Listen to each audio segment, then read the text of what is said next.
It has been a massive few months for both Hasbulla and Abdu Rozik. I'm talking international tours, new celebrity friends, and incredible media deals. Let's start with Hasbulla. He had what looks like an awesome time in Australia at the start of September. He met and punched Shaquille O'Neal, made a burger, and then shoved that burger into Alexander Volkanovski's face.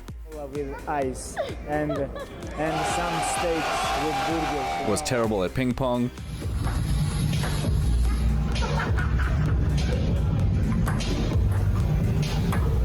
Was adored by the Rabbitohs rugby league team.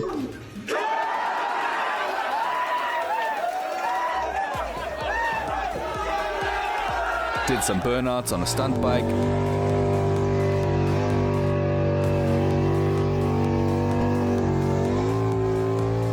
Explored the metaverse.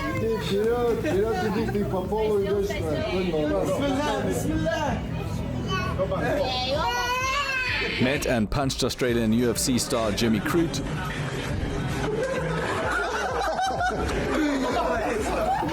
Did some shopping.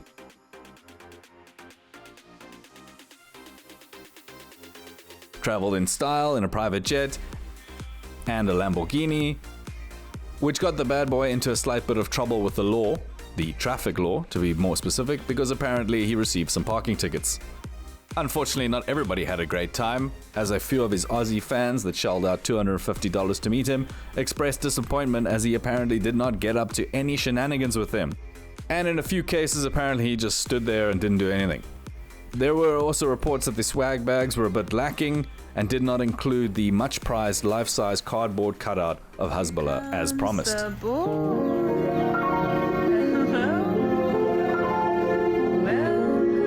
For my part, I'm just disappointed that he never fought or even met a kangaroo.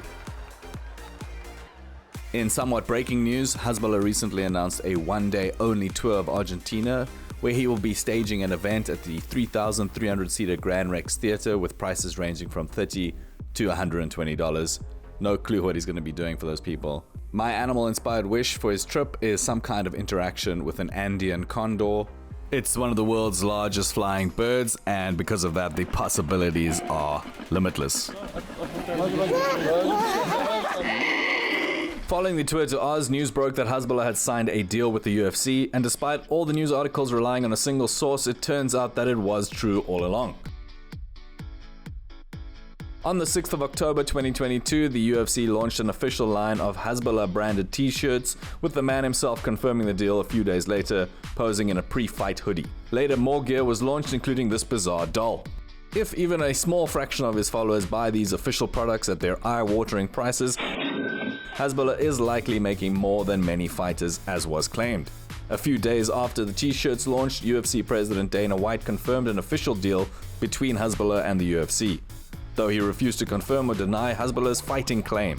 Obviously, I got to ask you about the biggest news of the week. You knew this one was coming. Hasbulla has signed to the UFC. He announced it on his social media. When he announced it, he said he is signed to fight in the UFC. Is that true? Is that accurate? I didn't know this was coming. But yes, we did sign Hasbulla. What he's going to end up doing remains to be seen.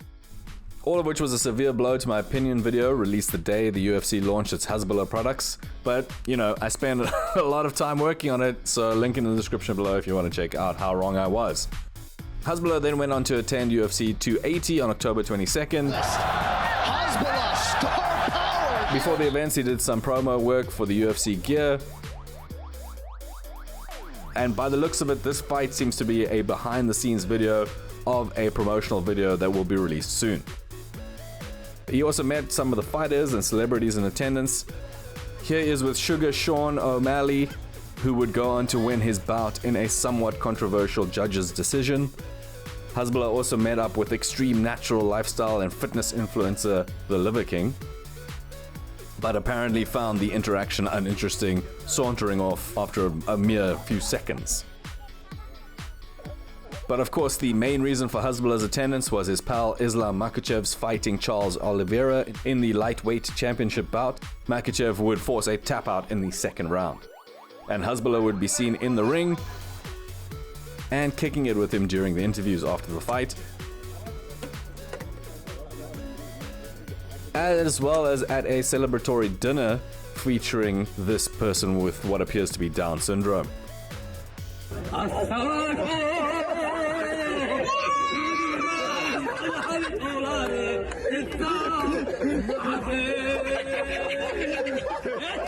Aside from his UFC promotion work, Hasbulla has also been busy promoting his own personal brand of NFTs, which, you know, I think he might have missed the boat on, but I guess time will tell. I don't get it, but anyway, to each his own. Is this yours?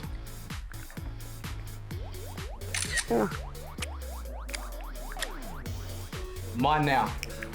Mine. I own it.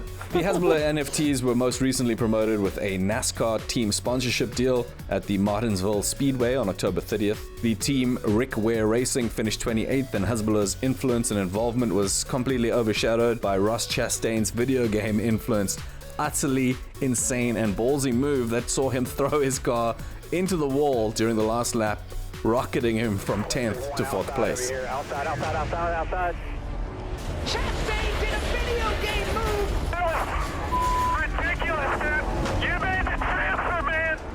Ross on the pit, outside. And he also set the record for the fastest lap on that particular speedway. Apparently he hit the wall at something like 120 miles per hour and experienced 5 Gs, not the cell phone tower, but, you know, gravity, through turns 3 and 4. Incredible stuff. I'm not sure how he gets a tailor to make pants that fit around his gigantic testicles. Anyway, back to Hasbulla. I'd now like to point out the fact that the consequences of a legit UFC deal are more than a little terrifying. Given what Hasbulla has already achieved, global recognition, world tours, celebrity friendships, and rivalries, all in such a short time, imagine the influence he could gain from a permanent ringside seat at the UFC with all its direct access to the media, the fighters, the celebrities, the promoters, Joe Rogan. Let's imagine this. If there was like an alien race that came here from another planet and gave just a random group of people technology, gave them an understanding of things and how to do things, how much of a record do you think they would keep of that? You're making this sound. Even without this, he's already apparently made friends with world leaders. Only 2 weeks ago, he tweeted out support for Brazil's controversial President Bolsonaro in the run-up to the first round of the heavily divisive elections in the country and received this response. With even more media access though, I have to believe there's a Russian presidential bid in Hasbulla's future, or possibly a coup.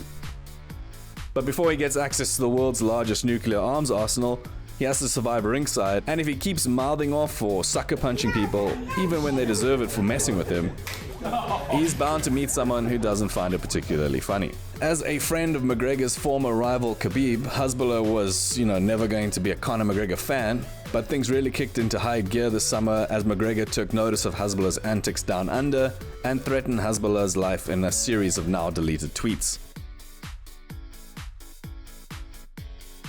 For his part, Hasbulla refused to back down, reportedly begging Dana via social media for a chance to meet McGregor in the ring, or octagon in this case.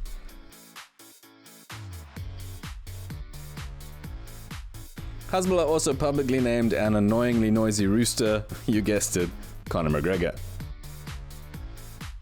Now, an official sanctioned fight between the legend and the notorious will never happen, but if Hasbulla is ringside when McGregor returns in 2023, the possibility of the little man from Dagestan being murdered is more than 0%. Then again, who hasn't Conor McGregor threatened to kill at this point?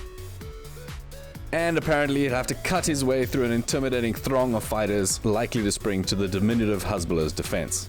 Powerful world leaders as friends, media domination, an army of trained fighters.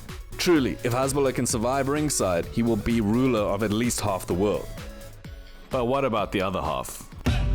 While Hasbulla continues to pursue his UFC dreams and seems to be focusing on building a Western fan base, Abdu Rozik continues to chase his musical and film ambitions, building his empire in the East. Under the guidance of the CEO of the IFCM talent agency, Abdu Rozik started to learn English and Hindi this year, and then went on tour to India in the summer. To say it was successful would be the understatement of the century. In a matter of weeks, he seems to have captured the hearts of many members of the Indian press and celebrity class, which in turn granted him access to the eyeballs of over 1 billion people in one of the world's most important emerging economies. His early successes included invitations to weddings where he sang, and furthering his friendship and partnership with Indian social media sensation Just Sul. Here's a tiny taste of the comedy gold the two have been cooking up, this time with the help of another Indian social media darling, Riaz Ali. अकेली लड़की देखी नहीं छेड़ने लगा Come and apologize. Come. Okay, good. Excuse me, ma'am. Excuse me, ma'am. Sorry, माफ कर दे. Surprise, motherfucker. It's so weird. It's so bad.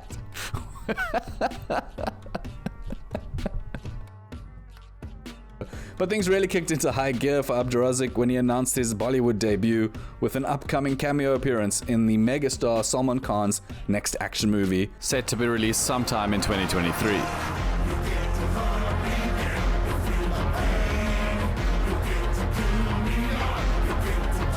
What you're seeing now is the announcement trailer. Apparently Salman Khan will play an aging bachelor, and he has 2 younger brothers, and they can't get married unless he gets married. And Abdu Rozik will be playing a gangster in the film.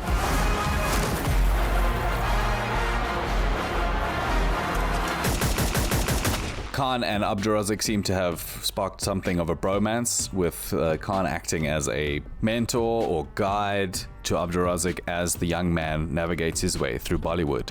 Abdu Rozik in October dropped his first Hindi single, can you believe it? Which is described as an ode to Salman Khan, in which Abdu Rozik praises and thanks the legendary actor for all his help.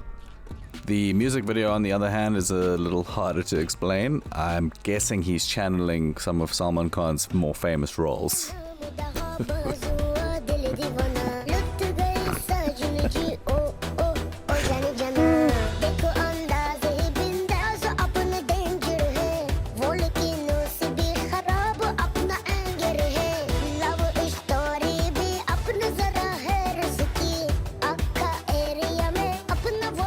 Currently, and I don't know how he has time for all of this, Abdu Rozik is also a contestant in season 16 of Big Boss, the Indian version of Celebrity Big Brother, which is now entering week 4.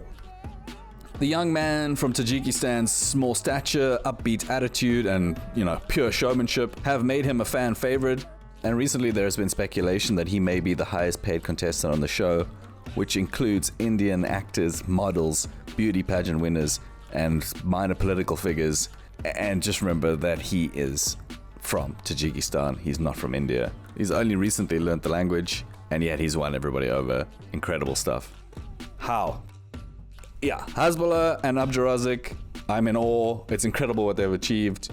I thought they were a curiosity, a novelty, a passing fad, but now both have growing hordes of fanatical followers, as well as a rapidly expanding global media empire and networks of influence. God help us when these 2 young moguls inevitably clash again. Or, God forbid, they team up. Guess what? Consequences will never be the same. Quite the update. Thank you for watching. Please check out my other work tracking the rise of Hasbulla and Abdu Rozik, or, give one of my other videos a try. Oh, and if you like what you see, please hit the like button and subscribe. Come on!